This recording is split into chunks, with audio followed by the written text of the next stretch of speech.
Hello, everyone. My name is Peter, and I will be moderating tonight's telephone town hall with Congresswoman Maxine Dexter, representing Oregon's 3rd Congressional District.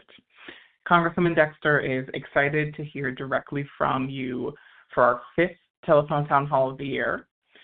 If you'd like to ask a question live, press *3. To subscribe to her newsletter, press *6. And a member of her team will take down your email. You can also subscribe directly from her website, dexter.house.gov. And please stay in touch on social media, following Rep. Dexter on Facebook, Instagram, Threads, Blue Sky, X, and YouTube. Again, if you're just joining us, this is Congresswoman Maxine Dexter's telephone town hall. To ask a question live, hit *3. Now, I'm very excited to introduce Congresswoman Dexter. Thank you so much, Peter. Hello, everyone. I'm, as he said, Congresswoman Maxine Dexter. I'm a mother, physician, and proud U.S. representative for Oregon's 3rd Congressional District. Thank you for joining tonight's call. I'm very excited to take your questions. As Peter said, hit *3 to ask me a question live. It's been a whirlwind the last few days and weeks in Washington, D.C.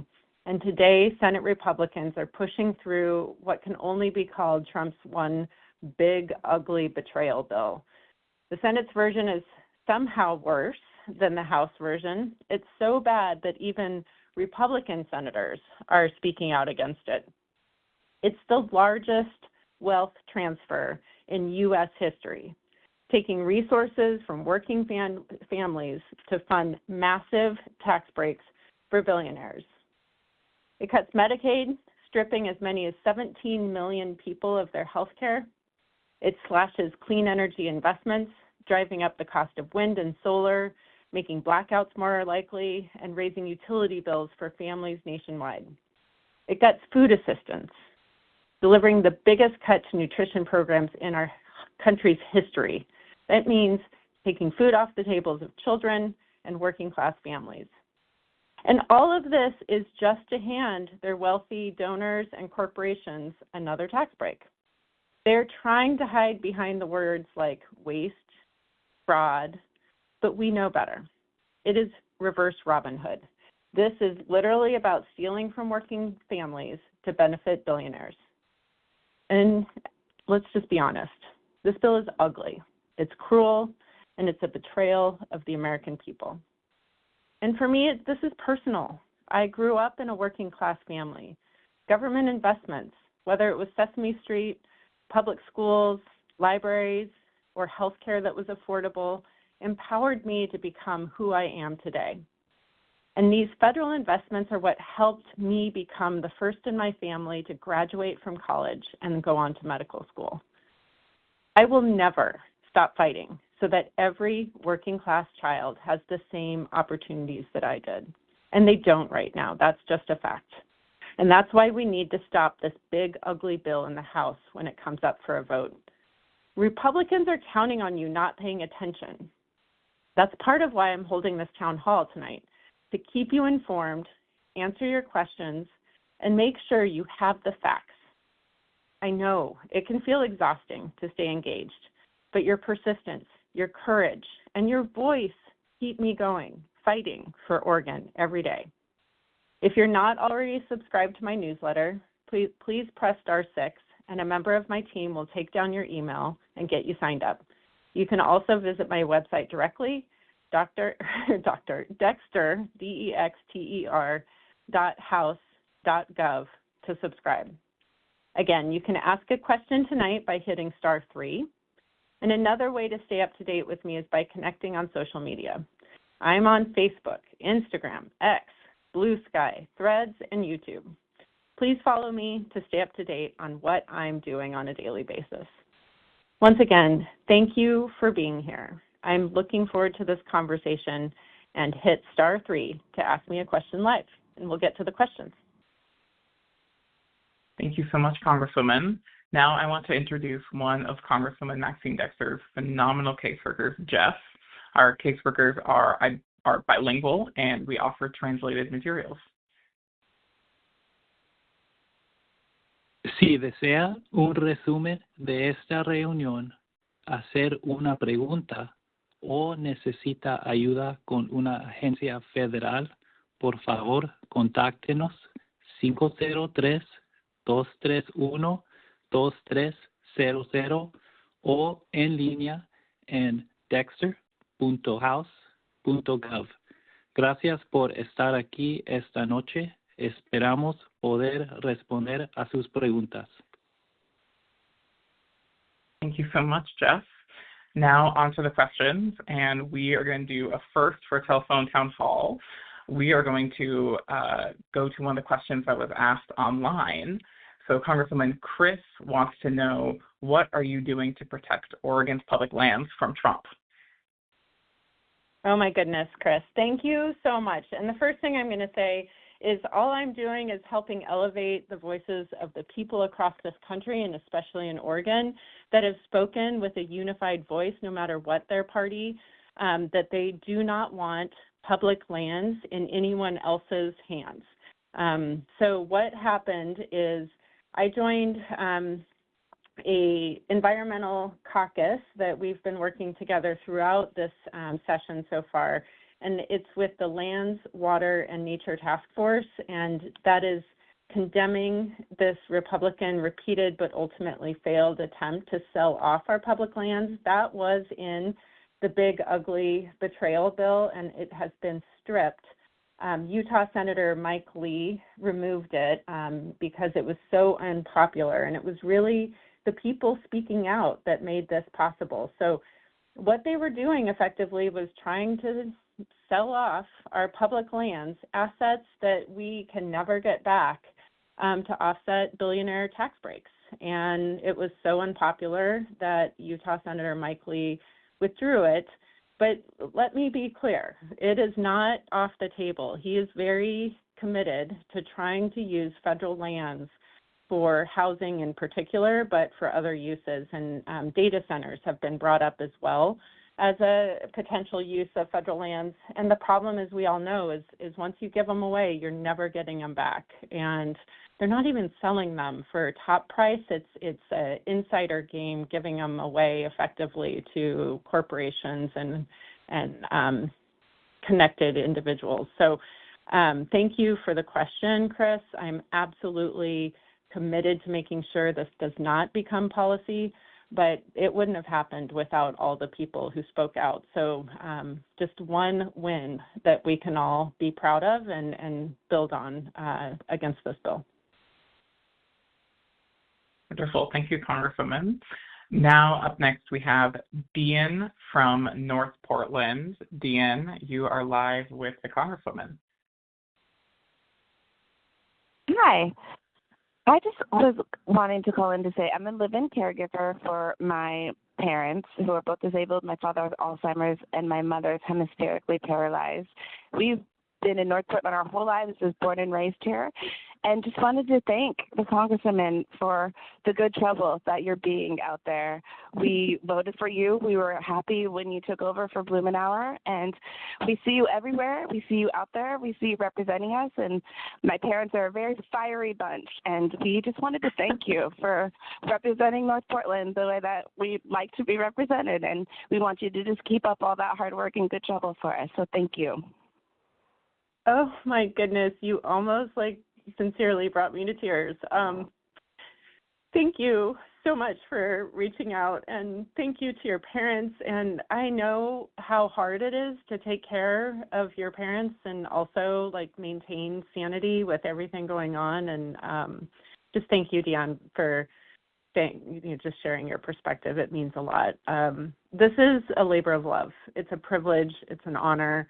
There's absolutely no way I gave up a career I love to sit back. So I will stay feisty. I'm certainly going to stay active. My team is amazing, and they're making it all possible. So keep in touch and let us know what we need to do to show up for you and your family, but really appreciative of the outreach.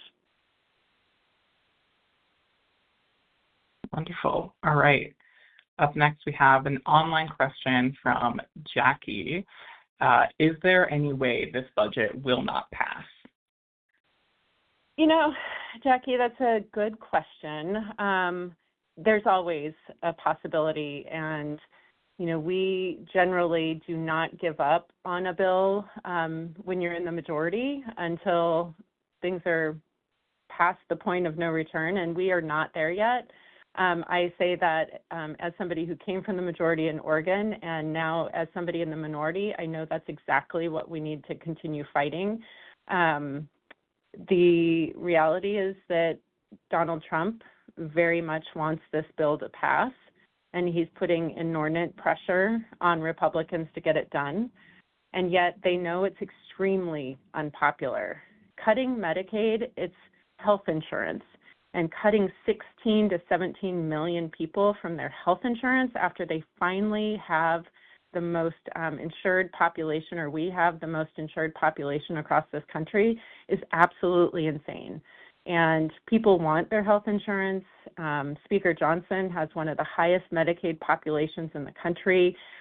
So it is a very important thing for people to stay loud and not give up on the possibility that this fails.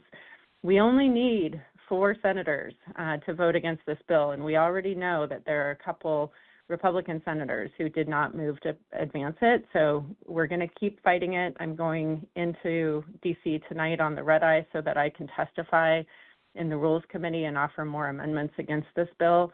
We're going to keep fighting, and we keep hoping that as we elevate the problems with this bill, that more and more people will become furious and speak out. And it's only if the public will is strong enough against this bill that it can die. And so we're going to keep fighting. Thank you, Congresswoman. Now we have Diane from Portland. Diane, you are live with the Congresswoman.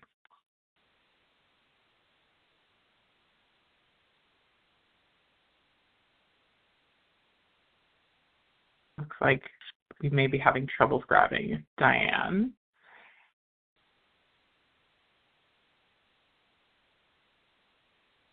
No worries.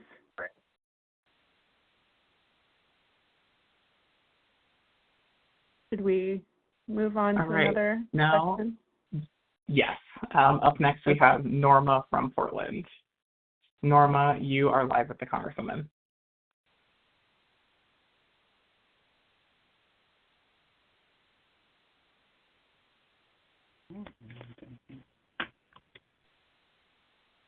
Norma? All right, our apologies, folks. Up next we have Deborah from Portland. Deborah, you are live with the Congresswoman.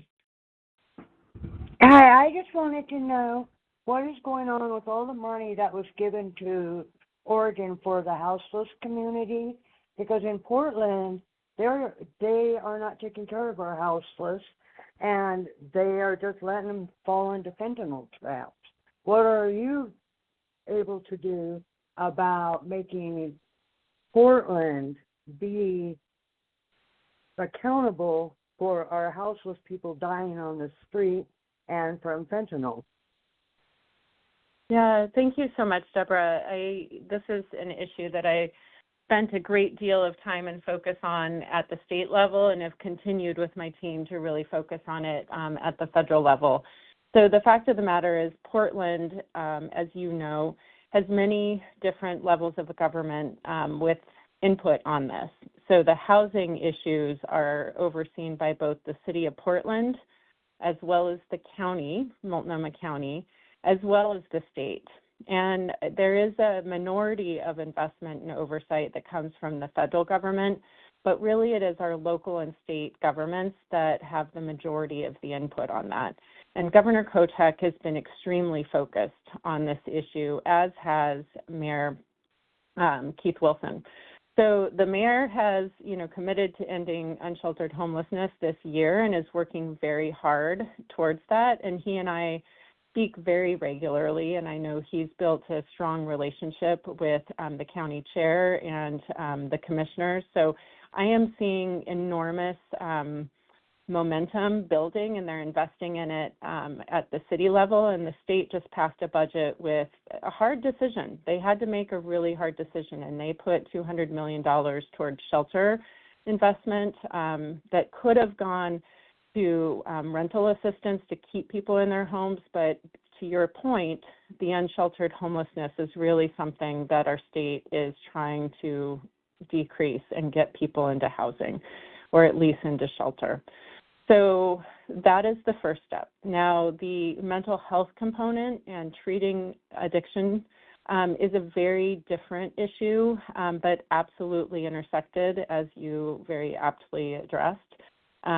We have had a lot of investments in what we call harm reduction, which is trying to keep people alive when they are in the throes of addiction, like overdosing, so that they can stay alive and get to treatment. And then making sure people have access to treatment is a real struggle right now. We don't have enough beds for addiction treatment. We don't have enough providers, and it's too hard for some folks to get in to see a physician or a nurse practitioner to get the kinds of help that they need. So that is an enormous challenge.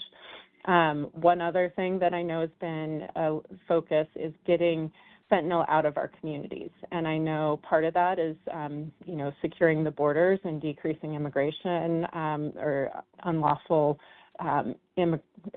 importation is what I was trying to say, of fentanyl into our community. And we're seeing an improvement in that. And in fact, there's been a lot less homicide in Oregon, or at least in Portland this year, and we think that that has some relation to the decrease in fentanyl trade in the city. So there's a lot of opportunity, and it's a complicated issue. Obviously, my answer is very long, but the relational component of this between the different levels of government is enormously improved, and the cooperation across all jurisdictions is also increasingly improved. So I think we've got real focus on this and dedication to it, and money's going to it. So the fact of the matter is, good change takes time, but people are really prioritizing this, and we absolutely are not going to fail to continue to focus on it. Thank you for the question. Thank you so much, Congresswoman.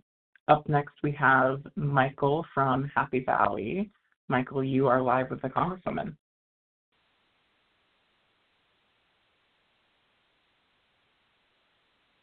Hey, Michael.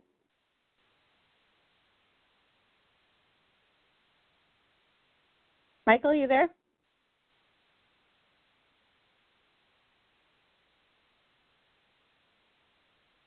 All right, we will unfortunately have to move on. We have an online question from Joe who asks, why can't these masked ICE agents be stopped?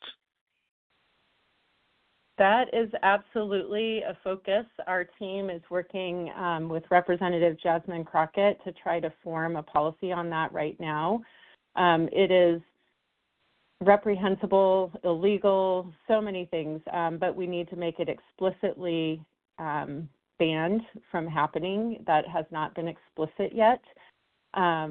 We cannot afford to have masked people who do not carry IDs, do not identify themselves on their uniforms, coming around in unmarked cars and detaining people off our street. It is impossible to distinguish who is an official on official business and who could be a kidnapper.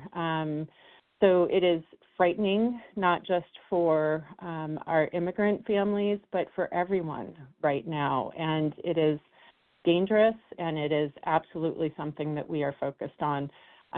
If it is a longstanding belief that officers should be identified and have their badge number because they are operating to uphold the rule of law. And if you have nothing to hide, you absolutely should not be hiding your face or your identity. And it has done nothing but undermine trust in our law enforcement individuals. Officers across Portland and throughout the state are, the trust is being undermined for them who are showing up and doing their work and are not wearing masks. People don't know who's who. So we need to make sure that everyone has a badge or identification, that warrants are being actually used and issued, and that people's faces are not covered so that they can be, they shouldn't be afraid of being videoed or filmed during their job. If they have nothing to hide, then that shouldn't be an issue. And we need to do everything we can to get to that place. This is a frightening, unacceptable reality that we're living through right now, and it has to stop. Absolutely. Thank you, Congresswoman. Up next, we have Sharon from Hood River. Sharon, you are live with the Congresswoman. Thank you. Can you hear me? I can. Hi, Hello? Sharon. Hi, can you hear me? I can. Hello? Please go ahead. It's good to hear you. Yeah, thank you. I so appreciate all of your work that you're doing. So wish that there were more like you back in Congress and in the Senate. But I was just watching the news, and they're predicting that this bill will pass the Senate. I sure hope it doesn't. But then it has to go back to Congress and then be accepted as written from Senate. So what is the potential of it dying back in the Congress? I don't know. Yeah. I mean, again, I never say never. I certainly am not giving up on fighting this thing. But you're right. The momentum and the reality is against us. It's very rare to bring a vote to the floor unless you know that you have the votes to pass it. And so the Senate, if they are moving to vote at this point, it means that and I don't know that, they literally had delayed right before we went on, but if they move this to a vote, they would only do that if they had reasonable confidence that the bill will pass. And so most likely that will happen. The president has been very clear that this is his absolute priority, and he wants it done by July 4th. So if it passes the Senate, today, tomorrow, then, as you said, it comes to the House, and that is to reconsider the bill. And if it has major changes, it is going to have a harder time passing the House than it did the first time, because it barely passed last time. It passed by 2 votes, and it must pass by 2 votes to clear. And if there are House Republicans who change their mind or decide that they're going to vote against it and there's not enough votes to pass, then it is going to go through yet another negotiation process. And this has to be passed in both chambers exactly the same. So that then delays this. The reality is there's no urgency to passing this bill. It is a completely arbitrary date that July 4th is when it's being passed by, and that is the president's request. So we may be able to delay it, and the longer we delay it, the more people come to know it. And what we know is when people understand what's in this bill, it's extremely unpopular.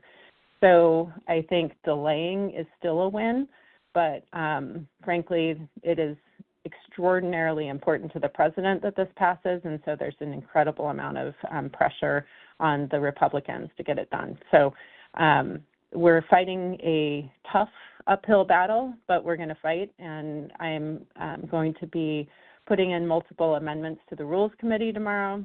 Again, we don't expect any of those to get recognized or passed, but it is our priority to use every opportunity we have to elevate or to make people aware of how bad this bill is. And thank you for asking.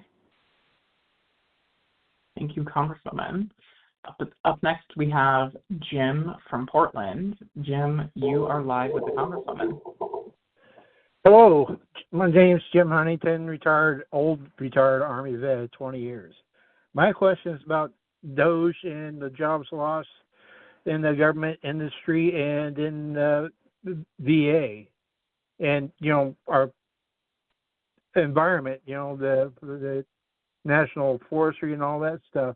What can be done? And also, give them hell when you get back there. Thank you, Jim. The first thing I must say is thank you for your service. I have talked to innumerable vets at this point because I have the privilege of serving on the Veterans Affairs Committee in the House, and your concern is widely shared. We know that veterans account for about 30% of our federal job force, and so when we saw thousands of people fired, that meant that approximately a third of them were veterans. And it is absolutely turning our back on the people who put their lives at stake so that all of us can have safety, security, and freedom. So thank you for your service, and I will do everything I can to uphold our, contract, obligation, promise to our veterans. Now, the loss of veteran jobs, especially in the Veterans Affairs area and the medical centers in particular, are really eliminating a lot of opportunity for our veterans to get the benefits that they earned and deserve.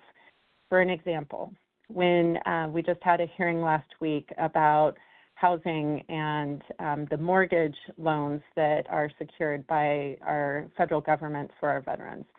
Even though those mortgages are available, there aren't people to process them because so many were fired that there's an extraordinary delay, and our veterans are having a hard time getting their mortgages, let alone when they're having a hard time paying them, getting relief from losing their homes. And we also know that people trying to get a medical appointment are having extraordinary hurdles because a lot of those scheduling folks were fired. So even though the nurses and the doctors were kept, if you don't have anyone to connect you with those providers, you can't get the care that you need and deserve. So it is having multiple impacts negatively on our veterans, whether it's that they can't get connected to their benefits, that they lost a job, or they can't get in to see their doctor or nurse practitioner. So I am working extremely hard with Ranking Member Takano and everyone on the Veterans Affairs Committee to do everything we can to get those people rehired, to make the Veterans Affairs area, the agency, work better. It doesn't work well. We have really hard work to do, and we are going to do everything we can to regain the trust and the effectiveness for our veterans. So don't let me up. Keep my feet to the fire on this, and I will do everything I can to fight for you and all of our veterans. Thank you, Congresswoman. And I recently heard that you just introduced legislation regarding veterans and benefits, if you want to speak about that shortly. Thanks for the prompt, Peter. Yes, I did. We have submitted a bill called Every Veteran Housed, and it is trying to make sure that we further broaden the ability for our veterans to get access to housing assistance. And this would include our National Guard and people who serve shorter periods of time in our service and our service areas. And it just brings it into alignment with other benefits, and it's extremely important. It's a bipartisan bill that we really are optimistic if we keep working across the aisle and on our side of the aisle that we can get this bill across. And, it should not be a partisan issue to take care of our veterans, and we are assuming that and making every effort we can to get this bill passed. Wonderful. Well, our next question is going to be from June from Portland. June, you are live with the Congresswoman. Hi there. I just want to make sure, do I have a clear connection? Can you hear me? I can. Thanks so much for calling in, June. Great. Thank you for taking my call. First of all, I have to just say I am so glad and relieved that you are there representing us. I voted for you, and you are delivering everything that you said you would. And so I want to tell you that I appreciate that. Oh, that is so kind. I really do. You're the fighter that we need, and you're the fighter that I thought you were. So I'm going to try to make this question a little quick. So I've been doing some research into the Constitution regarding, of course, what kicked it off is immigration and birthright citizenship. So when I went in to a deep dive and what the founding fathers say about the remedies. So number one, if we have a rogue president, then sometimes the Supreme Court and federal courts can take care of that. Congress should be stepping up to take care of that. When we have a rogue Supreme Court or a rogue president, bottom line, the remedies are Congress or the DOJ or all of these things that are not going to happen with him because everyone seems to be falling in line. The last remedy that was spelled out is we, the people. And I've seen a lot of protests going on. And my idea is, and I don't know how to put it together, but I feel like a nationwide protest of everyone at the same time, on the same day, stopping whatever it is they're doing, minus ER docs and first responders and those people that really can't, but all of us stopping at the same time and refusing to consume or keep the economic needle moving. Is that something that if it were to be organized that Congress people could get behind, or would that be something that Congress would have to have hands off on? No, I so appreciate you digging in and really thinking about this. Every idea that people bring forward is worthy of consideration, and this is definitely one of those. So thank you, June, for taking that time. The first thing that I will say is I do represent all people, and it probably feels very partisan right now, which it is in DC. But I want to make sure that everyone understands that I represent all Oregonians in my district, whether they're Democrats, Republicans, somewhere else on the spectrum. So I'm not entitled to help organize anything against the government personally on my, or, for or against anything, quite frankly, as far as protests. But I absolutely would encourage people to find groups that share their values and get involved. I know Indivisible is one group that's been really effective. The ACLU has certainly been very vocal. And I 100% believe that the power of the people is greater than the power of the people in power. And so what you describe has worked in many other countries and is a very effective means of protest. I certainly can't tell you that it's a good idea or not, but I certainly encourage folks to think about what aligns with their values. And the number one, I think, thing I must elevate is that everything that we are thinking about must be peaceful, that we lose people's trust and the ability to change minds if we don't stay peaceful. And that is, civil disobedience. Martin Luther King Jr., of course, was one of the most famous folks, as well as the Dalai Lama, advocating for this. And I couldn't emphasize enough how important it is to stay peaceful. But I love the way you're thinking and would encourage you to continue speaking out with others and see where that goes. Wonderful. Thank you so much, Congresswoman. Now, before we get to our next caller, I want to pause, and the Congresswoman wants to hear from each and every one of you that's on the line right now. We know that there is so much going on, from cuts to healthcare and the services our community relies on to the growing housing crisis. But as I'm sure many of you know, at every telephone town hall, Congresswoman Dexter wants to check in and ask what is your number one issue that you would like her to focus on in DC. You can answer using the keypad on your phone. Dial 1 for healthcare, 2 for the economy, 3 for democracy, 4 for housing, 5 for education, and 6 for something else. Again, the Congresswoman wants to hear directly from you. If you had to pick, what issue are you most concerned about?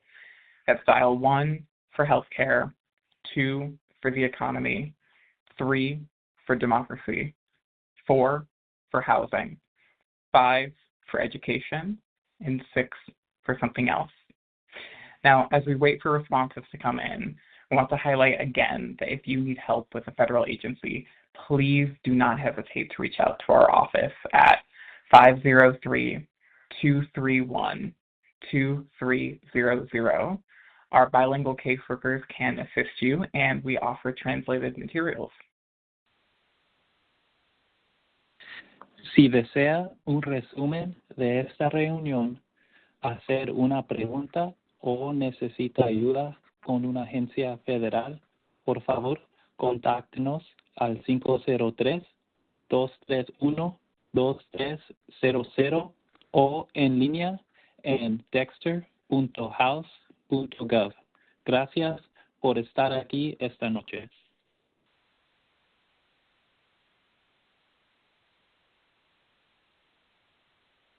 All right. Now, go ahead, Congresswoman. Okay, thank you. I'm just looking at the numbers coming in, and this is a change for us because every town hall, we've had 4 before, democracy has been overwhelmingly the number one issue. And this time we are seeing that,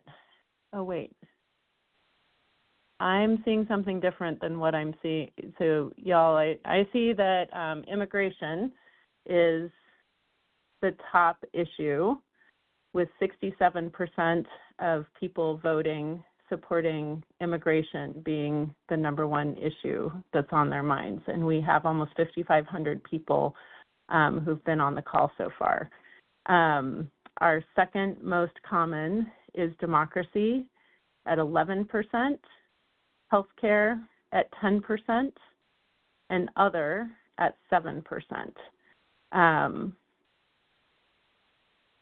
And somebody is telling me that 69% is democracy. So, Peter, you're there with the group. Can you please clarify? Because I am seeing different numbers than what you all are putting into the chat. Yes, our apologies. There was a mix-up in how the numbers were coded on the back end. So what we're seeing is 69% for democracy. Okay. And yeah, it definitely says immigration on my screen. And then healthcare was the second highest, followed by immigration, the economy, education, and then something else. Okay. So consistent with prior town halls, democracy remains by far the most challenging issue on people's minds, followed by immigration.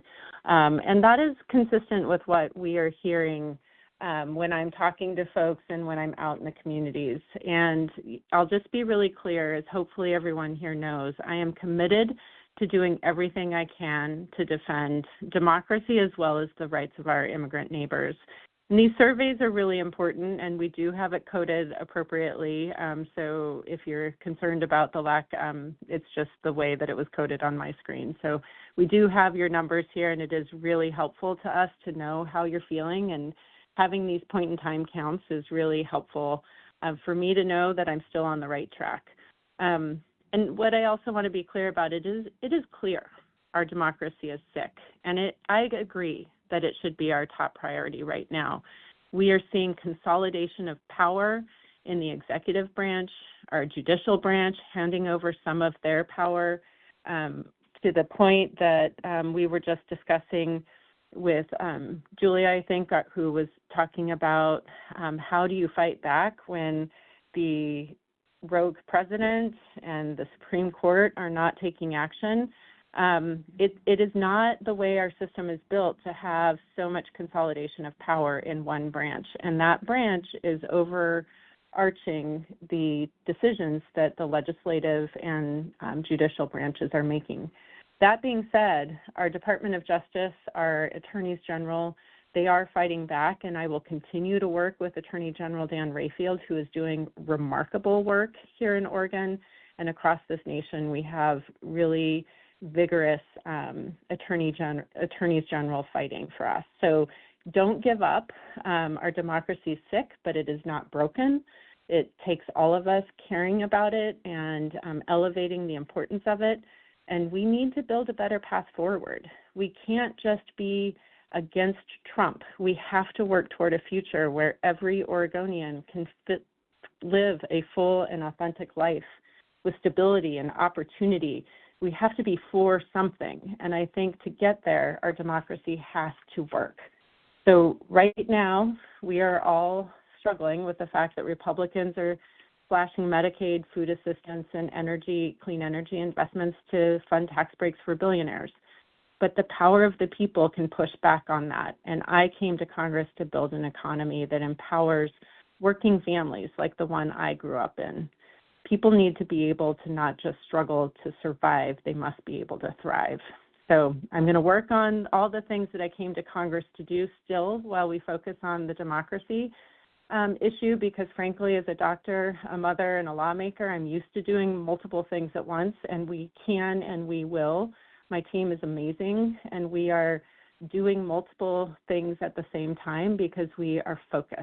We're focused on the climate, on healthcare, on an economy that works for everyone, and protecting our democracy. And Peter, I'll stop talking so we can get back to questions. Thank you so much, Congresswoman. Up next, we have Julie from Happy Valley. Julie, you are live with the Congresswoman. Hi, am I coming through? You are. Hi, Julie. Hi. First of all, I want to agree with June 100%. I think you're amazing. And I voted for you, and just keep it up, hon. You are doing a fantastic job. And I feel so fortunate to be living in Oregon in a primarily Democratic state, with Merkley, everybody in office. I feel very fortunate for that, and couldn't be more proud of the work you're doing. So thank you. My question is, what is going to be the final straw to get him out of office? I mean, the man is obviously not well. He's a psychopath. He's, just a psychopath. I mean, he is. I've never in all my years seen this nation torn apart like it's being torn apart now. And everything he's working on is his fights with the wars overseas. I see nothing going on here within the United States. And so how much longer can we let him stay in office? Yeah, well, first, thank you, Julie, so much for your kind words. I'm feeling the love tonight, and it certainly is helpful as I get ready to take a red-eye back to D.C. So I'll carry those sentiments and your support with me, and I'm really grateful for it. Impeachment and removing Donald Trump from office is challenging, as hopefully folks know, because we don't have a majority, and the articles of impeachment start in the House. And to move those forward, they must get a majority of the legislators to vote for it. And that just isn't at all likely to happen right now. So other means of removal, that really is the legal mechanism, and he has violated the law. He's clearly broken the Constitution. He took unconstitutional action without congressional approval when attacking Iran. We know that there are multiple grounds for impeachment, but it's not going to happen without a majority in the House and the Senate ready to move that. And when and if that comes to pass, we need to make sure that we have the ability to get the articles passed. That being said, he's already been impeached, and he's still our president. So it still takes people not supporting him in his rhetoric to take away his power. And it really is the fact that he won the popular vote and continues to have vocal support from, far too many Americans to be removed. So what I'll say is we have to come together as Americans, seeing our shared humanity. We are divided because people are struggling. When people are barely surviving, they start lashing out at each other. And that is on us as lawmakers, that in the past we have not protected the social safety nets and security that I believe made it possible for me to achieve the American dream, and certainly made it possible for generations of people before me. We need immigrants in this community, in this country. We cannot run an economy without immigrants. It's clear. We're already seeing the impacts of that. And we need enforced borders and legal paths to immigration and citizenship for folks. So the country is divided and acting out in a hateful way towards different groups, othering people in a way that's deeply concerning. And we must find our shared humanity and our shared care for this country to move forward. And I don't think that Donald Trump will lose his power until we see our collective power in each other and raising each other up. And so that is what I'm working toward, is building a coalition of people who are willing to agree to live and let live and support each other, even folks that we disagree with, because right now we are too divided. And until we come together, we cannot overcome the power that Donald Trump is amassing. It is an authoritarian playbook.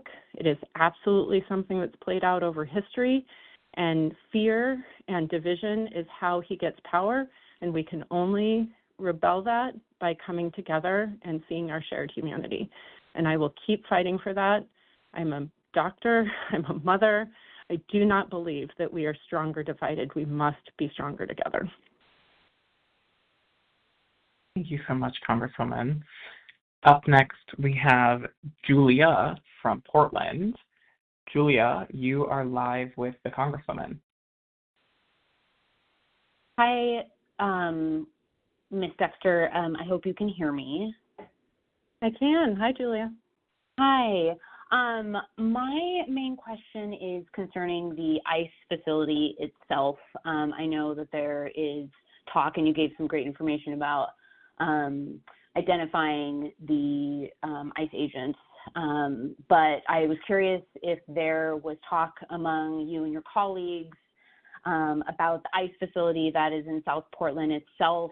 The stuff that's happening there is pretty ghastly, and we've clearly seen that ICE agents are acting illegally.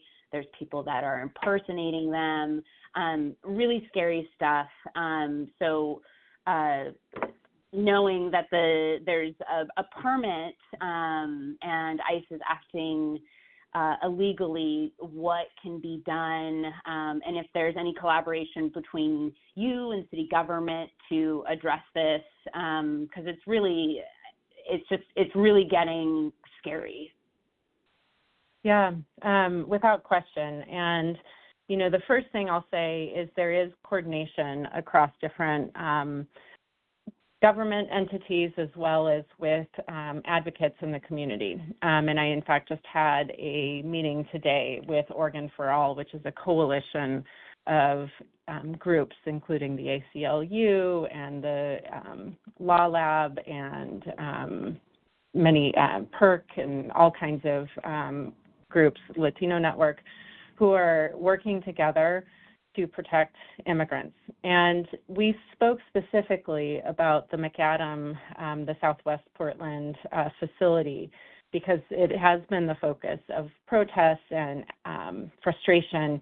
And one thing that I want to make really clear is that that facility is an important one for our immigrant community, because that's where people can go to get continued protection, legal status, as their cases are being heard.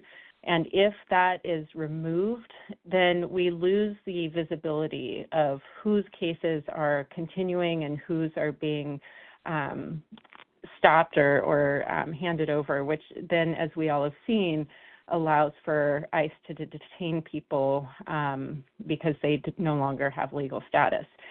And let me just be clear, this is cruelty in no matter how you look at it.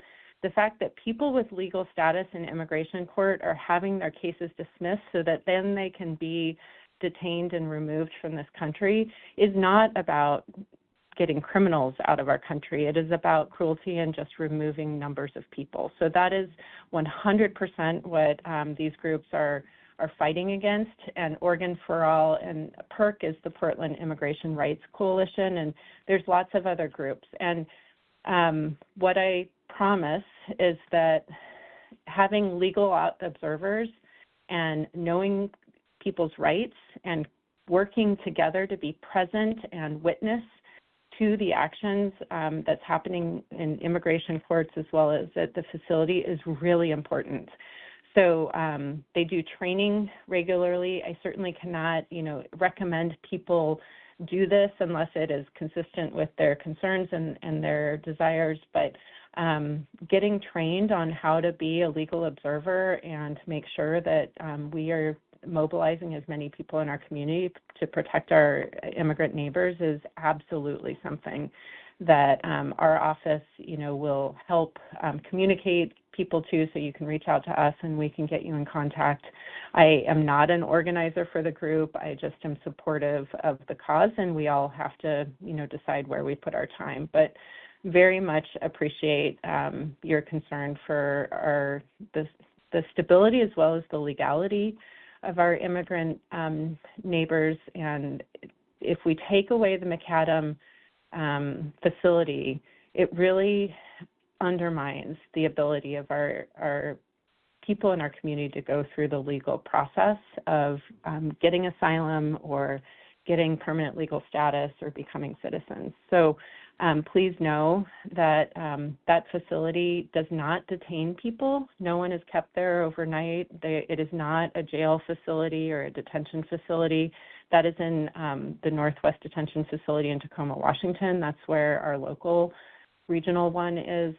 So the McAdam facility is a processing facility that does not keep people more than or for over 24 hours. And maybe I should say other things. I don't know, Peter, if there was other information that I should share there that you wanted me to elevate. Well, you could talk about your visit to the Northwest detention facility. No, thank you for that. Thank you. So one thing that I do want to make clear is my oversight role is my obligation as a congressional member, and our office is dedicated to performing our role of oversight. I went with members of my team with Congresswoman Randall and Jayapal to the Northwest Detention Facility, and we were eventually granted time and ability to tour. They were extremely reticent, made us wait at least 2 hours to get in, but they did allow us in, and they were very professional about it. The McAdam facility is another one that I am intending to go to and perform my oversight duties. And we do not, by federal law, have to announce that we are coming. We are legally given the right to come no matter when and be able to have access to the facilities. So I am committed to continuing that, and having that ability to see the situation that people are in is extremely important. So thank you for that flag, Peter. I didn't make that clear, that is something that I am participating in my official duties. No, absolutely. You're definitely doing a lot these days. We have time for one more question. So Darren from Portland, you are live with the Congresswoman. Hi there. Hi, Maxine. It's Darren, father of Jackson. Darren. How are you? I'm so good. Well, I've just had such you. Yes, absolutely. First of all, I want to congratulate you on everything since the days of doing school auction stuff, which was many years ago. And you've gotten my vote every time along the way. And boy, did you ever walk into D.C. I guess just a wild time. I've been thinking about you up there and saw you at the State of the Union. Good on you. So like a lot of your callers, you have a big supporter in me and those in my friend community. So I want to just give you kudos there. Yes, and perhaps we'll be able to be more in touch here on issues and things in the future. But I really loved what you had to say about unity. And really, this is down to votes, this bill, and it's kind of like a baseball game or any sport event where, like, call it the thorns of the timbers, where they're down by 2 goals and there's only 20 minutes left, but there's still hope that there's something that can happen. And I really am going to bed at night, reading the news, try to be broad, try not to take too much news in. I'm seriously hoping for a John McCain thumbs down moment here from some of your colleagues on the Republican side. And it feels to me that we're very, very close to that, because if there's not hope, there's not, I know it's far more complicated than that, but I have come from a family that has very, broad political views. I've been a Democrat all my life, but a radical moderate, as I like to describe myself, so that I can have conversations around more Republican-leaning people in my family. And I feel that this is the time for centrist voices to be able to get certain folks to be able to find their way back in to say, yes, I'm not voting for this pathological dude or what he wants, just because he wants to have a parade or just because he wants to go and hit July 4th as a made-up deadline for this terrible bill. It feels to me that there could be more going on still. I guess it's the people getting more excited and letting the Congress people know.